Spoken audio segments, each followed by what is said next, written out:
முதலமைச்சர் நேர்மையாக இருந்திருந்தால் வன்னியர்களுக்கான இடஒதுக்கீட்டை ஒரே வாரத்தில் கொடுத்திருக்கலாம் என கூறியுள்ள அன்புமணி, வன்னியர்களுக்கு குறைந்தது 15 விழுக்காடு இடஒதுக்கீடு கேட்டு டிசம்பர் 17ஆம் நாள் சிறை நிரப்பும் போராட்டத்திற்கு அழைப்பு விடுத்துள்ளார்.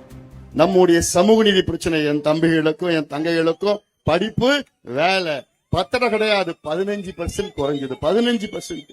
ஆனா இன்னைக்கு யார்கிட்ட கேட்கிறோம்? ஸ்டாலின் முதலமைச்சர் கிட்ட போய் கேட்டு கேட்டு கேட்டு அழுத்து போச்சு. நிச்சயமா நான் வன்னியர்களுக்கு நான் 10% கொடுக்கிறேன், இடஒதுக்கீடு தனியா கொடுக்கிறேன், ஒவ்வொரு முறையும் சொல்லி இருக்கிறேன். சரி, அதை நம்பி நம்பி நாங்களும் பார்த்தோம்.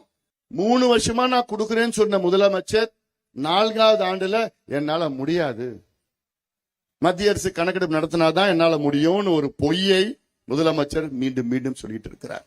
நீ நேர்மையான முதலமைச்சரா இருந்தீங்கன்னா ஒரே வாரத்தில் நீ கொடுத்திருக்கணும். குறைஞ்சது ஒரு மாதத்துல நீ 30 நாள்ல நீ கொடுத்திருக்கணும். உச்ச நீதிமன்றத்துக்கு மேல எந்த முறையீடும் கிடையாது, மேல் முறையீடு இல்ல. அவங்களே தீர்ப்பையே கொடுத்துட்டாங்க, கொடுத்துட்டு போ. ஆனா இவ்வளோ நாட்கள் ஆகியும் வன்மமாக இருக்கின்ற முதலமைச்சர் ஸ்டாலின் அவர்கள், இந்த வன்னிய சமுதாயத்தின் மீது வன்மமாக இருக்கின்ற முதலமைச்சர் ஸ்டாலின் அவர்கள் வேண்டுமென்றே இந்த சமுதாயம் படிக்க கூடாது, வேலைக்கு போக கூடாது, சுயமரியாதை வாழக்கூடாது என்று சூழ்ச்சி செய்து வன்னியர்களுக்கு இடஒதுக்கீடு கொடுக்க மறுத்து கொண்டிருக்கின்றார் வேண்டுமென்றே.